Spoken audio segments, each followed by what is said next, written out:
ખેડાના મૌદાના પૂર્વ ધારાસભ્ય ઇન્દ્રજીતસિંહ પરમારની ઘર વાપસી। મૌદાના પૂર્વ ધારાસભ્ય અગાઉ કોંગ્રેસ છોડી અને ભાજપમાં ગયા હતા।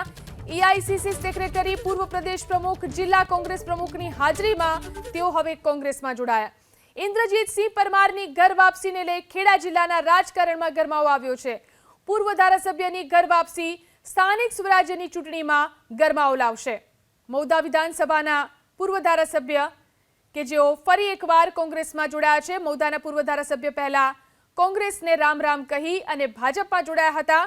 તેઓ ફરી એકવાર કોંગ્રેસમાં આવી ગયા છે। તેમની ઘર વાપસી થઈ છે। ઇન્દ્રજીતસિંહ પરમારની ઘર વાપસીને લઈ ખેડા જિલ્લાના રાજકારણમાં ગરમાવો આવ્યો છે।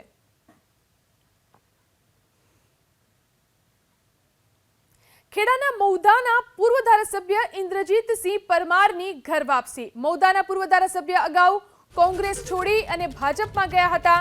એઆઈસીસી સેક્રેટરી, પૂર્વ પ્રદેશ પ્રમુખ, જિલ્લા કોંગ્રેસ પ્રમુખની હાજરીમાં તેઓ હવે કોંગ્રેસમાં જોડાયા। ઇન્દ્રજીતસિંહ પરમારની ઘર વાપસીને લઈ ખેડા જિલ્લાના રાજકારણમાં ગરમાવો આવ્યો છે। પૂર્વ ધારાસભ્યની ઘર વાપસી સ્થાનિક સ્વરાજ્યની ચૂંટણીમાં ગરમાવો લાવશે। મૌદા વિધાનસભાના પૂર્વ ધારાસભ્ય કે જેઓ ફરી એકવાર કોંગ્રેસમાં જોડાયા છે। મૌદાના પૂર્વ ધારાસભ્ય પહેલા કોંગ્રેસને રામ રામ કહી અને ભાજપમાં જોડાયા હતા। તેઓ ફરી એકવાર કોંગ્રેસમાં આવી ગયા છે। તેમની ઘર વાપસી થઈ છે। ઇન્દ્રજીતસિંહ પરમારની ઘર વાપસીને લઈ ખેડા જિલ્લાના રાજકારણમાં ગરમાવો આવ્યો છે।